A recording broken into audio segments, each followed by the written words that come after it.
My name is Sarah, and I'm from Spokane, Washington. I'm going to try my hand at telling the true scary story of something that happened to me during a solo camping trip last fall.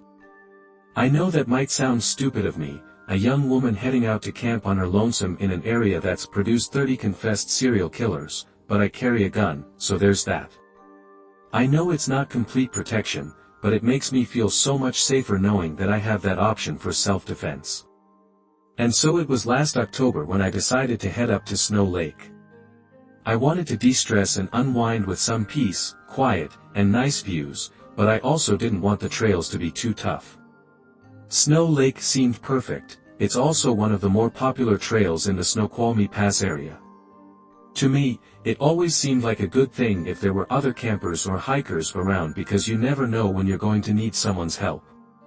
I'm so over that, I choose the bare, bull crap, like, tell me you're not a hiker without telling me you're not a hiker. 99% of the people you meet on trails are awesome folks. Even the mountain bikers you run into out there are way nicer than the joggers and cyclists I've met in the city. But I guess on this one particular occasion, I ran into the exception, which proves the rule, as they say. I hiked about 4 or 5 miles down the trail, before I made my camp, which I made sure to keep out of sight from the main trail for privacy's sake. I was pretty worn out from the hike. So, after setting up my tent and unpacking the essentials, then making a campfire and warming up some food, I decided to call it a night at around 9 p.m. I remember getting into my sleeping bag, then trying to make a kind of pillow out of my pack and a rolled-up sweater, and then nothing. I must have dozed off less than a minute after putting my head down. The next thing I remember is dreaming that my sister and I were in the back of my dad's car.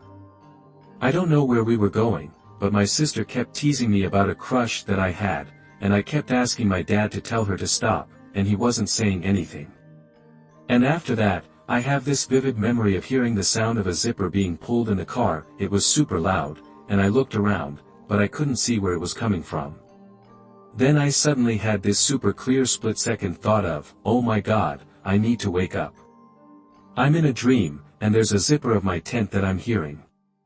The sudden transition from the light of the sunlit back seat to the darkness of my tent is something I will never forget, because I went from unconsciousness to consciousness with that same singular thought.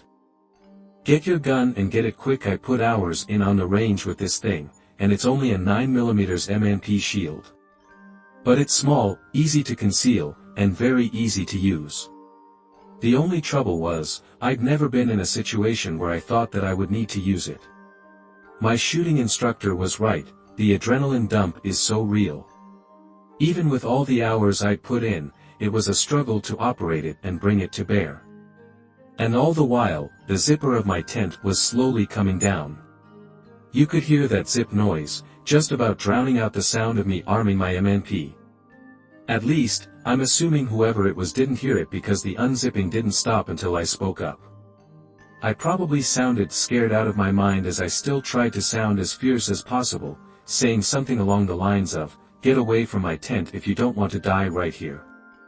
The zipping stopped, but the silence that followed meant whoever was out there hadn't moved.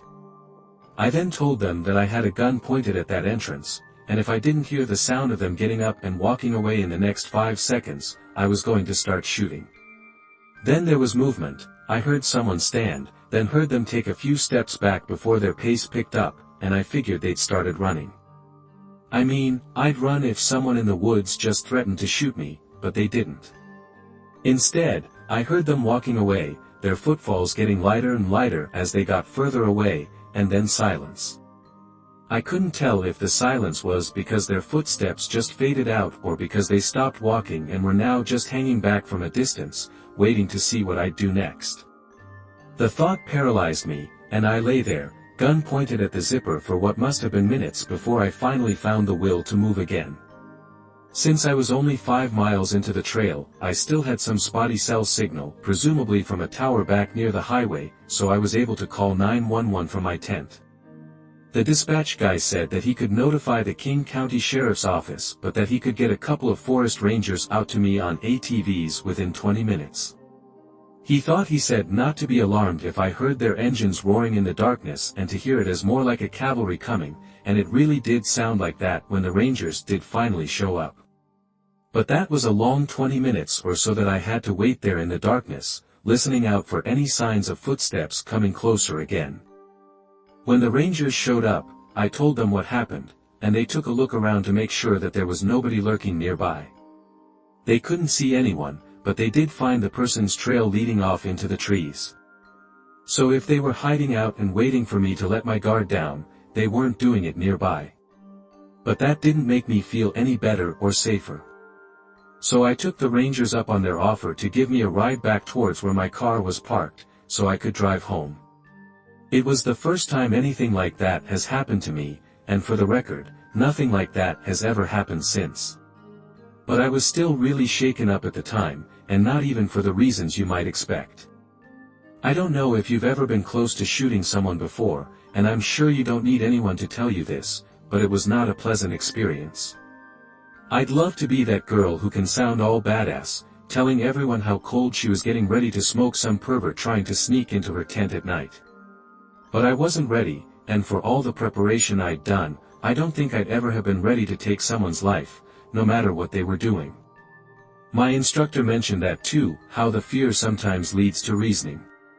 You think pulling out a gun is going to make someone stop and throw their hands up like in the movies, but the real world isn't like that at all. If you're going to pull your gun on someone, he said, you better be prepared to use it because if you don't, there's a chance they'll take it from you and use it on you instead. I don't know how far I'd have let that guy go before pulling that trigger, I really don't. I definitely would have shot him if he tried to grab me or if I saw him holding a weapon of his own, but I think I'd have literally begged and pleaded with him to stop before I finally put that bullet in him. I think the whole thing shook me up so much. It wasn't just because it was scary for me, it was very scary. It was because it made me really think for the first time about the possibility of taking someone's life. With the self-defense classes I took, the instructor was awesome, but looking back, he only ever said things like neutralizing the target or ending the threat.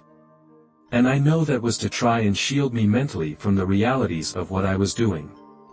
I was practicing to kill someone, and let me tell you, that feels a whole lot different than actually getting ready to go through with it. I found your channel a few weeks back and I saw you took submissions, so this is the scariest true story that I know. It 100% happened 6 years ago, almost to the day. My best friend's dad went camping up in the Northwest Territories here in Canada, to a place called Rolfe Lake. To anyone listening, that might not sound like anything to worry about, but if you knew my friend's dad, you'd know how weird and out of character it was.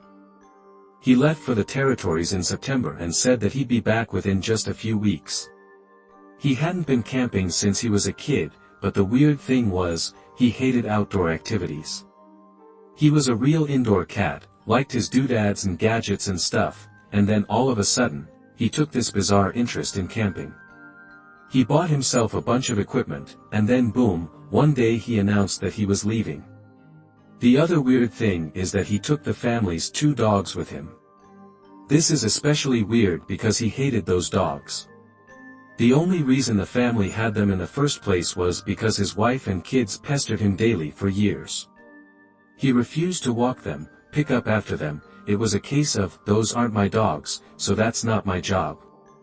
He barely even liked being in the same room with those smelly old mutts, as he used to put it. But then, just like he seemed to totally change overnight when it came to the camping thing, he did the same things with the dogs.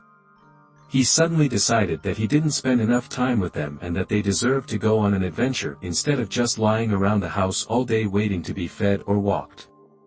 I mean, I think he's kind of right on that point, but like I said, it was completely out of character for him. To the point that my buddy and his family started to worry that he was going through some kind of midlife crisis. But then, what else could they do other than just leave him be and let him get it out of his system? They planned to have a talk with him when he got back about his new, strange behavior.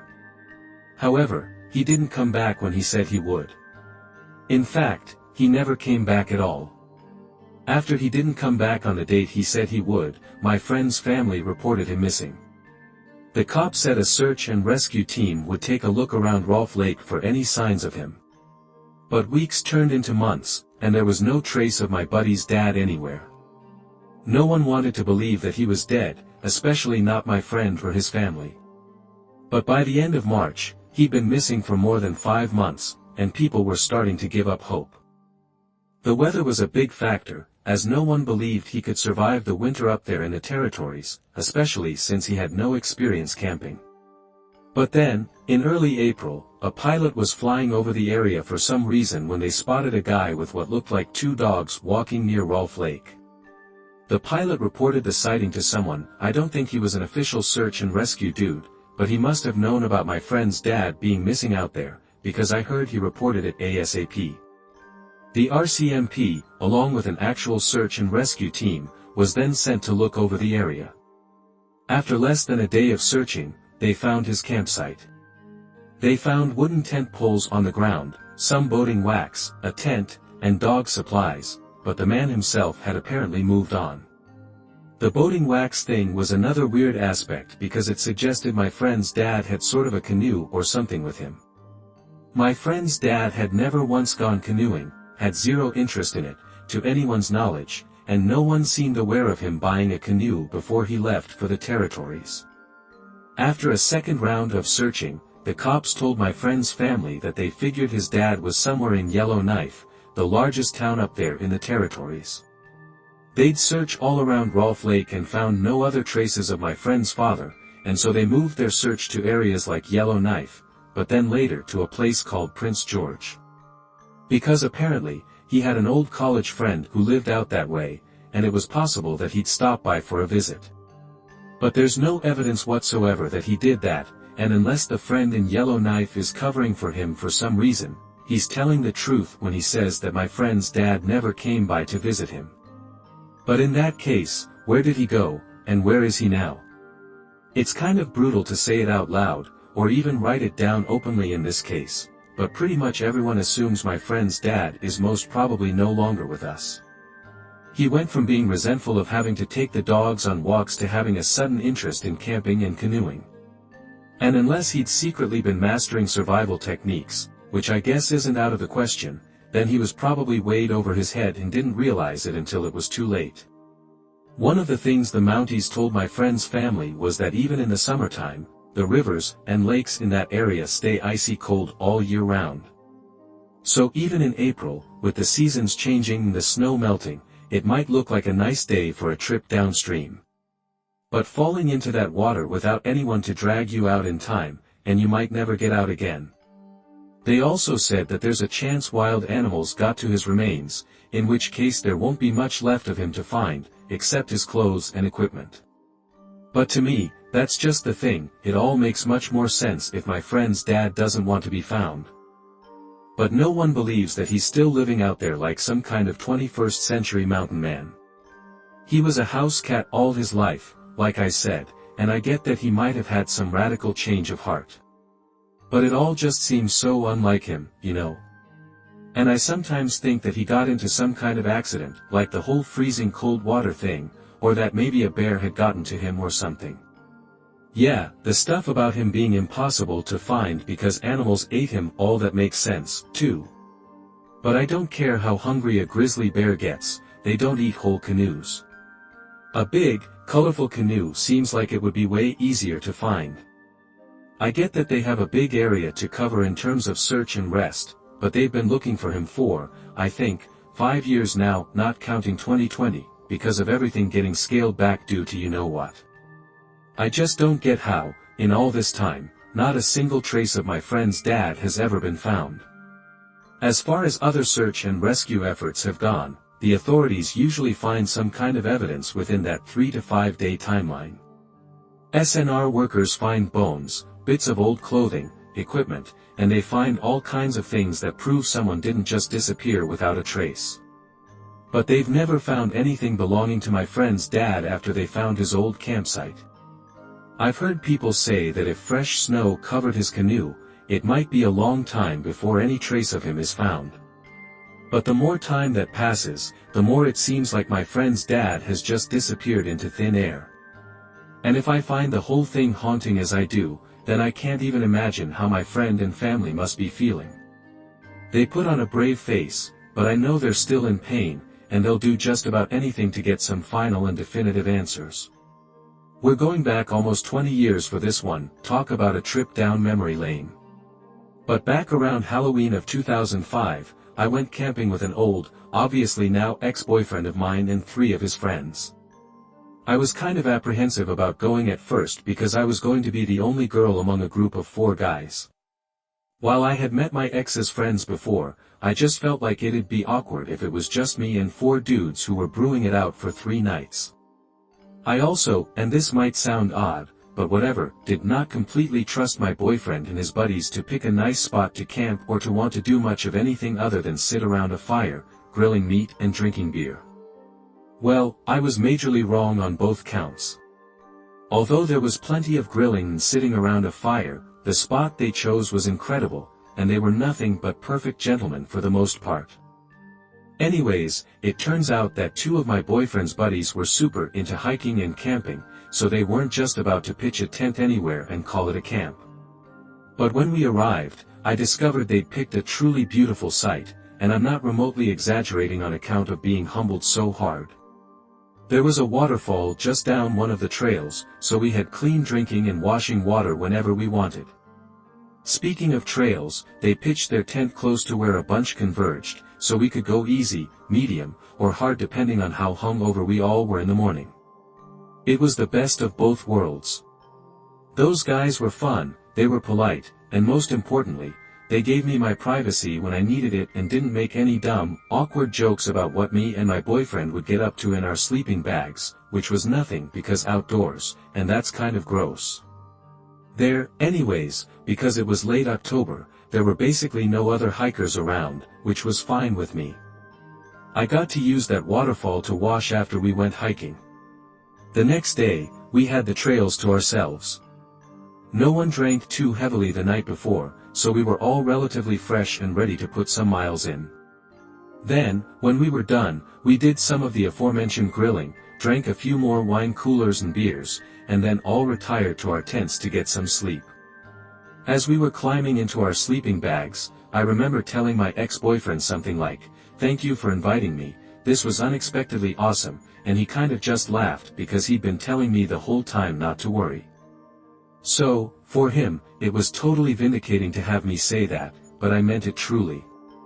It hadn't just been awesome, it had been perfect, right up until that next morning when we woke up and realized our perfect camping trip had taken a dramatic turn for the worse.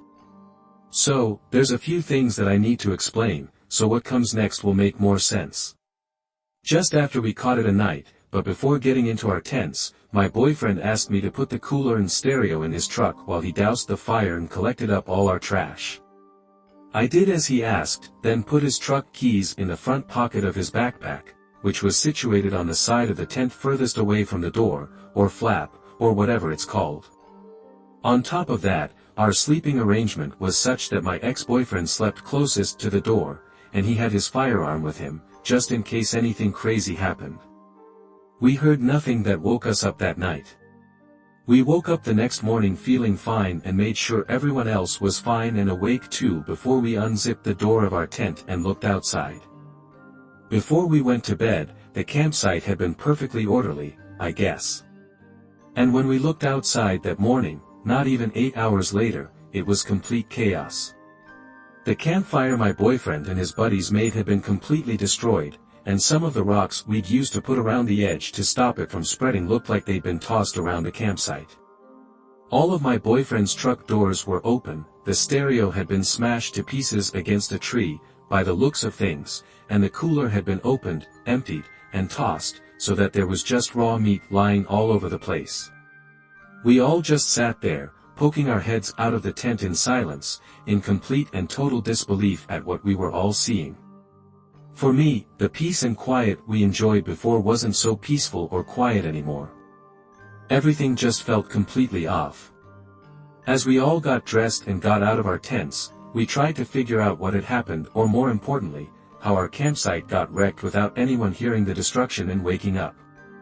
But what started out as a frightened discussion very quickly escalated into accusations and arguments. My ex accused me of not locking the truck the previous night, which made me furious because I said, "Do you think I'm dumb, stupid, or dumb?" I swore on all that was holy that I locked his damn truck because I had a crystal clear memory of locking the truck door, then putting the keys in his backpack, which, as I said earlier, was as far from the tent flap as was possible without being outside the tent.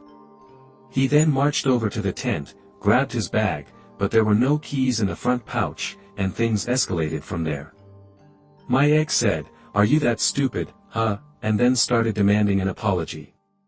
But the second I realized there were no keys in the front pouch, I felt sick. I don't know if you've ever had a genuine moment of feeling like you're losing your mind, but it's not fun. I actually felt kind of lightheaded, dizzy, almost. And then I retracted my steps towards my boyfriend's truck and found the keys lying near one of the open doors. I kept stammering and stuttering, not being able to get my words out. It was only then that my boyfriend realized that something else was going on, or at least that's what it seemed like on the surface. He went very quiet, said he just wanted to leave, and then, after apologizing to his friends, we threw what was left of our stuff into his trunk and got the hell out of there. I still remember feeling very strange during the ride home. I felt like I was going crazy. I was half apologizing, half begging him to believe me that I had this super clear memory of locking his truck, and it was making me feel like I was going nuts.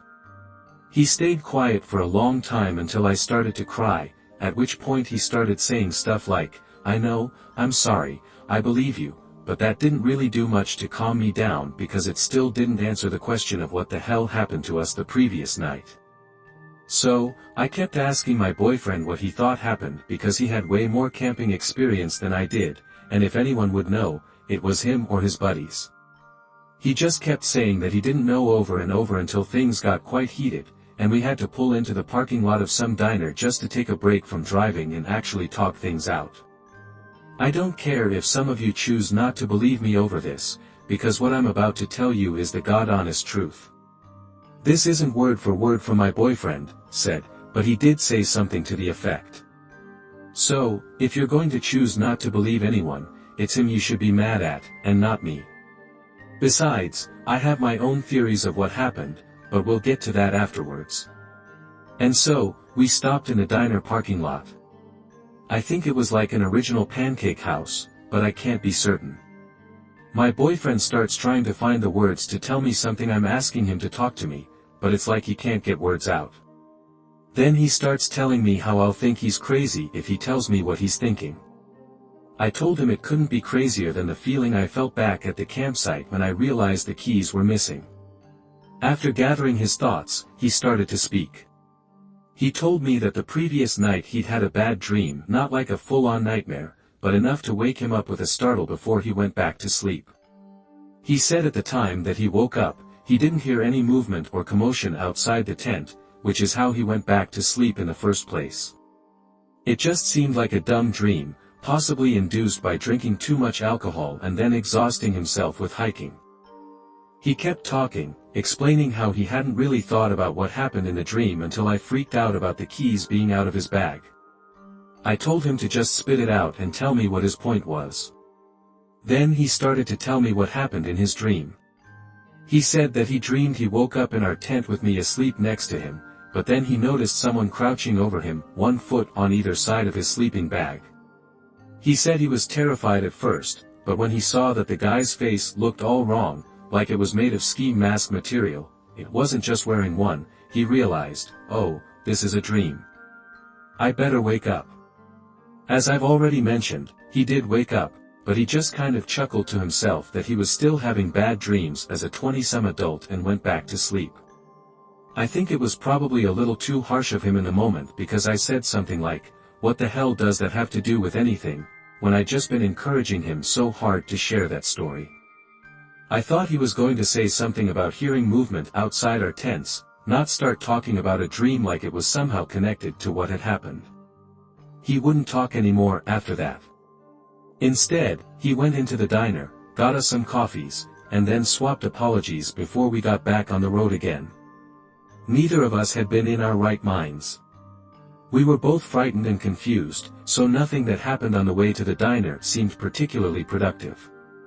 We just drove back home. He dropped me off at my place.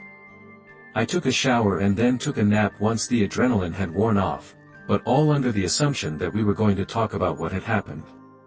However, when I called him later that day, he said that he didn't want to talk about it. He said he met up with his friends, they talked it over, and they decided that it was best for everyone to just kind of move on from that. I couldn't believe what I was hearing. They didn't even want to go to the cops or the park rangers or whoever deals with that kind of stuff. My ex said that there was no point, that they wouldn't be able to do anything. So now, the only thing for us to do is to try to move on and forget it even happened again.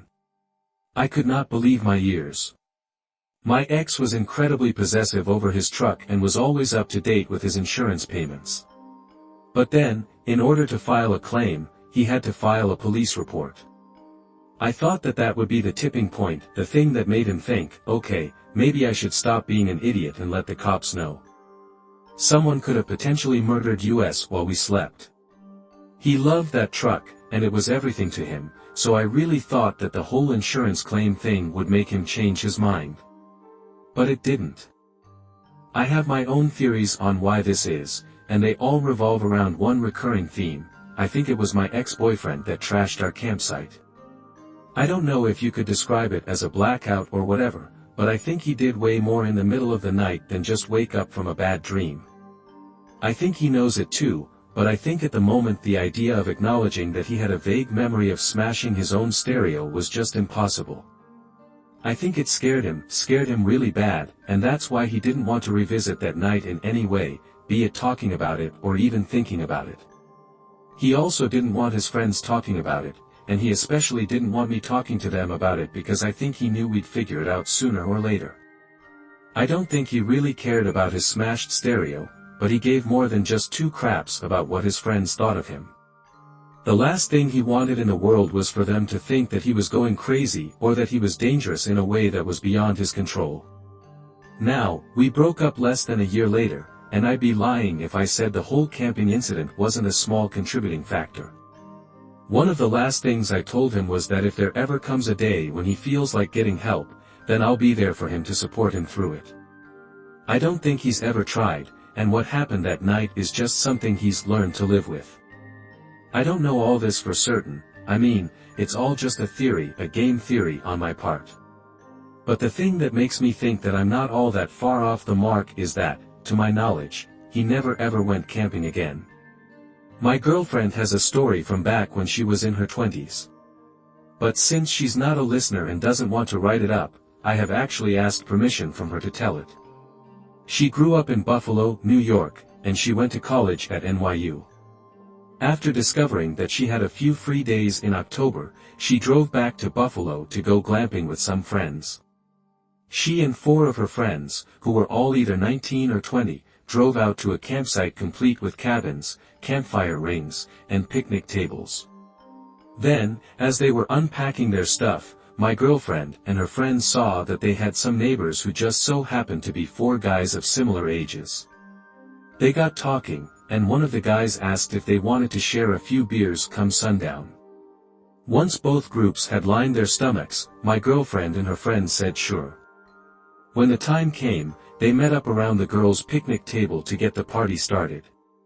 As the night progressed, things got wilder and wilder, but everyone was still having fun and getting to know each other. Then, at one point, one of the guys goes into their cabin and walks back out with a gun that he claims was his dad's. He's waving it around like some jerk-off, and everyone is telling him to go put it away because there's literally no worse idea than messing around with a gun when you're drunk. The guy with the gun starts telling them to chill, how the gun isn't even loaded, and to prove it, he points into the air and pulls the trigger 2 or 3 times. No shots were fired, but the group still aren't happy about the fact that he's waving a gun around and being a general douche about bringing it with him. They're telling him to go back into the cabin and put the gun away, and that he should probably try to get some sleep too because he was way too drunk and exhausted from the day's events, acting way out of the ordinary. The guy with a gun takes major offense to this, I guess. After proving the first 2 chambers of his gun were empty, he puts it to his head and pulls the trigger. Now, this next part of the story is where almost everyone guesses what happened next, and 99.99% of the time, they're dead on the money. That third chamber of the revolver, the one he pulled the trigger on after putting it to his head, had a bullet in it. Hell knows how it got there, if he loaded it and forgot, if someone else did, or if he didn't properly check before he threw it into his bag or whatever. But regardless of what happened, the guy blew his brains out right there in front of everyone. As you can imagine, the scene descended into chaos. However, my girlfriend said the things she remembers more than anything were the screams and the crying. She and another girl focused on giving the guy medical attention and directing 911 to the cabins. But my girl said the first thing the other girl performed was just that, performative. She knew the guy was dead, or rather, he wouldn't survive the night, but she had to do something to try and calm everyone down before the situation got even worse. Somehow, it took like 30 minutes to get the cops and EMS out there, and by that time, the mood was completely desolate. She said one guy was almost catatonic, like he was so freaked out at losing a friend like that that he completely shut down and stopped talking completely. Another person, one of her friends, wouldn't stop crying, but she wasn't just crying, she was bawling her eyes out non-stop, as if every time she calmed down a little, she saw the whole thing in her head again, and the cycle started all over. For quite some time afterwards, my girl and all her friends displayed symptoms of what the doctor called acute stress disorder. Which, from what I could gather, is kind of like a precursor to PTSD. It's a lot of the same symptoms, but if they persist for more than a few months, then you officially have PTSD. Thank God, 3 out of 4 girls, my girlfriend included, got better after a few days and a few weeks. But the girl who couldn't stop crying, she was on medication for PTSD for literally years afterwards. And even today, she says that night ruined her entire life. The whole thing had made her very anti-gun, and it's definitely flavored my own opinions on all that kind of stuff. I'm still a believer in the Second Amendment, and I'm a gun owner myself, but I feel like there's a real gray area in the rules surrounding firearm ownership. Having guns in the hands of a good, sensible person is a good thing, and it always has been. It's never been the problem. It's just when those guns get into the hands of young, intoxicated idiots that's when something that makes me feel safe turns into something that scares the ever-living crap out of me. I grew up in central London and led a very urban existence during my childhood and teenage years. Then one day, I saw one of those celebrity survival programs, the kind where they put some soap opera star through some grueling survival scenario. It got me thinking, did I have what it takes to survive in some kind of disaster or post-apocalyptic situation, or would I struggle and starve like some scared little Londoner lost without a branch of pret-a-manger in which to buy a dizzyingly expensive sandwich? I tried to talk to my mates into coming with me, but they all thought that I sounded mental when I first proposed a camping trip. They all pictured a clean and tidy 5-star campsite with a pub nearby, but when I told them that I was planning something a little less leisurely, they dropped out one by one. I'd already come across the whole solo camping thing online, so I knew that it was a thing people did. It just became a question of biting the bullet and heading out on my own to see if I had what it takes. Well, turns out I was a little bit tougher than I thought I was, because although I didn't exactly thrive in the Shone Forest during that first trip, I didn't die, and I actually really enjoyed myself too.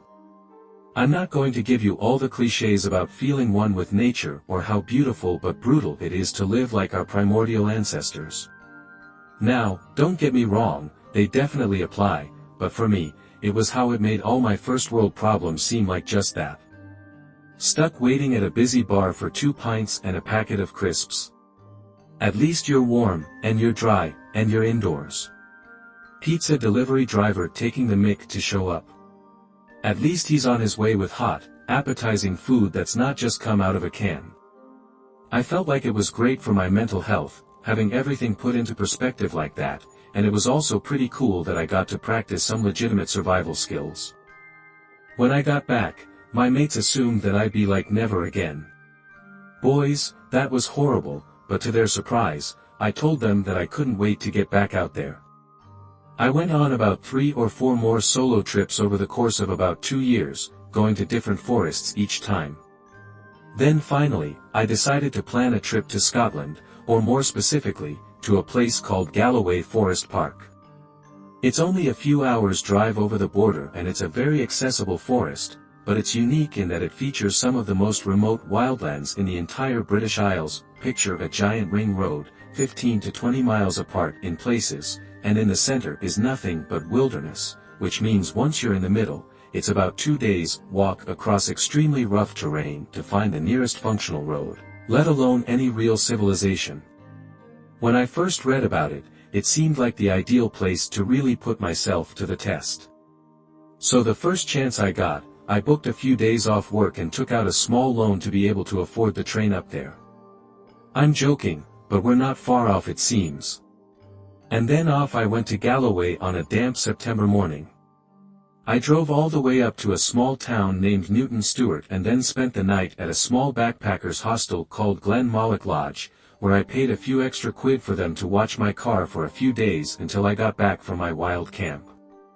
Like my mates back home, the people who owned the lodge also thought that I was mental, not so much for what I was doing, but where I was doing it, and the fact that I was choosing to do it alone. They reminded me that where I was going, there'd be no mobile phone signal and only a ranger's lodge up near a place called Ben Hill. Everywhere else was complete wilderness, meaning if I got hurt, the chances of running into someone who could actually fetch help were as minimal could be. They made no bones about telling me that what I was doing was foolish, but to me, the risk only added to the challenge. Then, on top of that, I was most definitely experienced enough to handle all the fieldcraft and navigation. So after a good night's sleep in a soft, warm bed, off I went to spend 4 nights in a sleeping bag, hiking around one of the wildest and most remote places in the whole of the United Kingdom. I used to get excited about each and every one of my wild camping trips. But if I'm being honest, that excitement wouldn't be anywhere near as intense if it wasn't mixed with a dash of fear. Being on your own out there in the middle of nowhere brings a feeling of vulnerability. We don't have many hunters or dangerous predatory animals in the UK, so I know it's a damn sight safer than hiking in the American wilderness. But there's still this feeling of it being you against the world, and sometimes that can feel very spooky indeed, especially after dark. I remember on day 2 of a 4-day trip, while walking toward a spot on my map marked Silver Flow, I started to wonder just how isolated I really was. It was mid-September, so hardly prime hiking season. By the afternoon of day 2, I reckoned that I was at least a full day's walk away from even having the chance of seeing another living person. That kind of seclusion was a bit nerve-wracking, but that was the idea. Ironically, it brought on this feeling of absolute freedom. I could do whatever I wanted, whenever I wanted, without anyone being able to impede or intervene. It felt a bit post-apocalyptic, a taste of what it might feel like to be the last man on Earth. The landscape of wild rural Scotland made it feel even more dramatically isolated and alien. Towards the end of the second day, I started looking for my second spot to camp. The land in front of me was mostly grass and small boulders, and there wasn't a single patch of trees in sight for miles ahead. I needed trees to make a shelter, collect firewood, and so on. So, I got out my little laminated map of Galloway and started looking for a patch of trees. According to my map, I had to climb this massive ridge line with an even taller hill at the end of it labeled Merk. It looked like a hell of a slog, and it was, but I didn't have much of a choice unless I wanted to get caught out in the open at nightfall. So, off I went. I remember getting near to the top of the ridge and being so exhausted that I had to stop to take a rest. You have to remember, I was hiking with my life on my back, food, water, shelter, tools, changes of clothes. Even when you try to pack light, you still end up with aching shoulders. I sat down on the hillside and looked out over the land below me. Bare, rocky, and completely treeless, not a single thing moved down there, and I could see for miles and miles. The same could be said for the other side of the ridge too. The views were incredible, and although there were thankfully a few patches of trees, there wasn't a single person, vehicle, or even road in sight for as far as the eye could see. I'd never been anywhere quite like it. The English countryside is set up so that even when you go to quite remote places, there's still a capillary system of winding lanes, little cottages, and even the occasional country pub. But in the Scottish countryside, there really are actual barely touched wilderness areas, and it almost feels like you step back in time. I felt completely and utterly alone out there, and it was everything I had ever hoped it could be. But as the saying goes, be careful what you wish for. After a quick rest, I made my way over the ridgeline and then pushed on for about half a mile towards a large patch of trees. Once I got there, I set up my shelter, which consisted of little more than a waterproof poncho strung up between two tree trunks. Then, I set about making a campfire and cooking some dinner. All of that took a hell of a lot of time. By the time I was finished with dinner, I had maybe half an hour's worth of daylight left to collect some firewood, make myself a cup of cocoa, and then I had to try and get some sleep if I wanted to be up again for 6 o'clock in the morning. The last thing I did before I lay down on my bedroll under my shelter and climbed into my sleeping bag was place my mug of cocoa down at the edge by my campfire.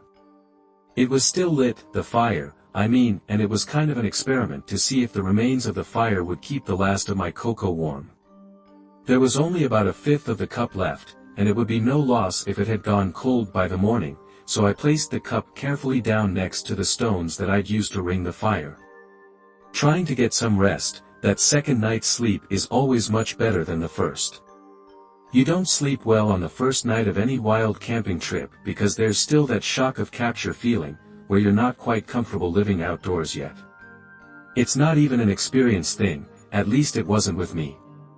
Your conscious mind is like, wild camping, easy peasy, done this before, but your subconscious overpowers it with, this is a strange place, and we don't like it.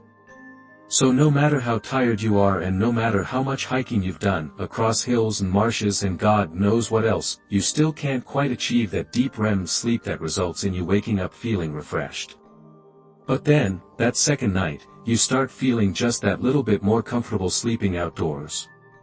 Combined with just how bloody knackered you are from your second day's hike, your sleep is faster and you sleep deeper. Needless to say, I felt much better rested than the previous 2 months. I pulled myself out of my sleeping bag, put my boots on, and then, as I was tying the laces up, I remembered the smidge of cocoa that I'd left next to the campfire. I looked over to the fire, which by then had long since gone out, but the little enamel cup that I'd carried with me was gone. I had one of those, wait, did I wake up and just don't remember it, kind of moments. Or I sat and racked my brains for any memory of checking on my little experiment.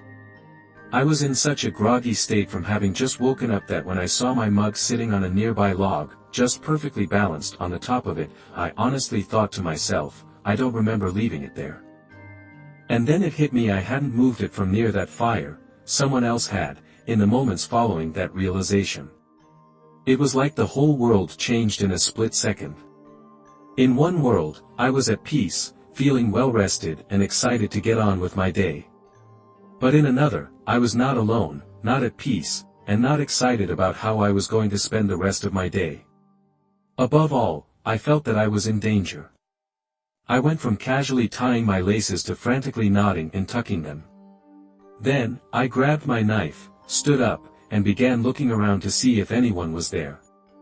It's not a larger knife by any means, but the 5-inch folding Victorinox was all that was standing between me and complete defenselessness. I unfolded the blade as I looked around, but I couldn't see anyone. Then, as I was looking, I had this moment of second-guessing myself. My thoughts were going a mile a minute, so I started wondering if I hadn't just managed to freak myself out a little bit. I had no memory of moving the cup, but that didn't mean that I didn't, if that makes sense. So, just to make sure, I walked over to the cup balanced on that fallen log, but my head was still on a swivel because I'm still not entirely sure if I'm alone or not. When I'm close enough, I take a look at the cup and see something inside of it. The bit of hot chocolate that I'd left in it was gone, but sitting in the cup was a piece of long grass that someone had tied into little knots up and down the stem. And that was most certainly the work of someone else. It's funny how certain idioms are completely abstract until you personally experience them. Like when people say, it was an emotional roller coaster. I used to take that to just mean it was very emotional, but until you've experienced that fluctuation between fear, self-delusion, confusion, and terror, I feel like you don't really appreciate why people say things like that. I went from perfectly content to frightened, to slightly calmer but confused, to absolutely terrified when I saw what was in that cup. Someone had put it in there, and they'd obviously spent time tying the blade of ass in delicate little knots, maybe even while they sat right there on that log, watching me sleep like the dead after that long second day's hike. It was like their creepy little way of saying hello. I know some people reading this, especially those unfamiliar with the great outdoors, are going to be thinking something along the lines of, so what? Someone came along and moved your cup. What's the big deal? They could have hurt you, they could have robbed you. But they didn't. They left you a nice little present instead, to be funny. Well, that's just the point, isn't it? They could have done anything they bloody well wanted to me. They could have picked up a rock from the ring around my campfire and smashed my head in with it. But then they also could have just buggered off and kept minding their own business. I mean, really think about it, if they had completely pure intentions, why move my stuff around to begin with? It was to say that exact thing, I could have done whatever I wanted to you, and I had all the time in the world to do it. If that's someone's idea of a funny prank, then fair play to them. But as a solo wild camper, having people sneaking around your camp when you're asleep is a big, big no-no. The danger doesn't so much lie in the act itself as the potential for escalation. If someone was able to sneak up to your camp to maybe steal something or otherwise give you a scare, like that happened with me, the chances of it being a one-time thing are very slim. Or rather, you've got to make sure it's just a one-time thing. Maybe if they choose to escalate, you could be in deep trouble. A little bit of a prank could escalate into a big one. Or if they felt emboldened and a little less playful, a group of locals would do some serious damage before I got to my knife, at which point the outcome was unthinkable. But that in turn got me thinking, and this is the kernel of mystery at the core of this whole thing. Who the hell just happened to cross me in the middle of nowhere in the middle of the night? The only explanation I can think of is that there was some other solo camper, or group of them, who came across my shelter while looking for their own place to sleep and decided to mess with me a little bit as a joke. They're the only people who were out there just wandering around random patches of trees, and the forest rangers stationed over 5 miles away wouldn't be any better than to go wandering around in the dark. I also can't reconcile the fact that only about an hour or so before I made my way into that patch of trees, I got a bloody good look at the areas both ahead of me and behind me. I didn't see a single trace of anyone, be it smoke trails, old campsites, or actual people moving around over the wilderness below. So unless someone was moving in and out of the area really quickly, like a fast packer or something, I'm pretty sure I'd have seen some trace of them during my arrival or departure. I say all this now like I was thinking it through in the moment, and some of it I was considering, but I was considering it as I was throwing all my stuff back into my bag. Because there wasn't a cat in hell's chance that I was staying there another night. But therein lay the real problem, I couldn't just leave. I was a day and a half's walk from the nearest road, and that was if I changed my intended course dramatically to reach the nearest highway. Unless I wanted to risk a repeat incident, I'd have to walk all day and all night. But at the end of it, I'd be at a place called Glen Troll, where I could get a bed and some hot food and then make my way home. When I slept off the exhaustion of walking for like 24 hours straight, it didn't sound like it'd be much fun. But it was that or sleep out in the open for 1 or maybe 2 more nights, and there was no chance that I was about to risk that. The journey to Glen Troll took me westward, back over the ridgeline that I crossed less than 24 hours before. It gave me another chance to look over miles and miles of almost treeless wilderness, which spread across all directions. But once again, I didn't see any sign whatsoever that anyone else was out there with me. I stopped to look around once at the peak and then once again when I got to the bottom, just on the off chance that I caught someone following me over the ridge. But again, there was no one. It was like the entire landscape was dead. I even sat there a few minutes, just waiting and watching for any sign of anyone. It was quite surreal, really. All the times that I've been wild camping in much less remote places, and I've never had anyone sneak up on me while I was sleeping, let alone trying deliberately to scare me by moving my stuff around. Of all the places I thought something like that might happen, Galloway would have been my very last pick. But then, that's what made it so unsettling for me. If I was anywhere else and someone decided to start messing with me, I'd have some phone signal and probably a few other hikers or campers around to lend a hand. But out there, arguably the most remote place in the whole of the UK, it was just me and whoever the hell had been walking around my campsite while I was asleep. And I had absolutely no clue where they were or if they were still watching me. The only choice I had was to get the move on again as soon as possible, but I simply cannot overstate the feeling of vulnerability I felt while beginning to walk westward. I was on the opposite side of the ridge, the one with even less cover than the side I made my camp on. I had miles to walk with nowhere to hide, and as much as I kept turning around and not seeing anyone, I was never quite 100% convinced that I wasn't being watched. I walked all day, 13 hours until full dark, until my feet were literally killing me and I could feel the blisters forming on my heels. I stopped once or twice to eat a cereal bar or drink some water, but the greater function of those breaks was to get a good look around me and make damn sure that I wasn't being followed again. It was easy to see that there was no one in sight, the horizon was dead for miles around. But I had to operate under the assumption that I was being watched. If I didn't and I put my guard down and tried to camp for the night, I could end up paying a very high price for it. I consider myself very fortunate that I had the foresight to go on some easy solo camps before I attempted Galloway. If I hadn't, there's no chance that I'd have been able to stick to my plan and make it back to civilization without exhausting myself completely. But even with all the experience I had, pushing myself through the night was quite possibly the single most difficult thing I've ever done in my entire life. There were times that I felt so tired that I felt sick, and times when I didn't know if my mind was playing tricks on me and there really was someone just feet behind me in the darkness.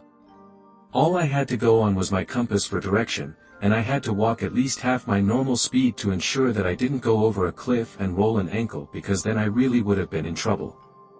I went on and on for hours on end until finally, I looked over my shoulder to see dawn breaking behind me. But even more of a beautiful sight was seeing no one at all, just an empty space behind me. After I got home, I promised myself that I'd be much more careful when it came to camping and hiking, and that just maybe my days of flying solo were well and truly over. I can't say that it wasn't fun while it lasted. All those trips definitely gave me a confidence that I couldn't have otherwise, but it also gave me a wisdom earned from hard experience. There are some very strange, very creepy people out there, and sometimes I feel like I got away with just a warning.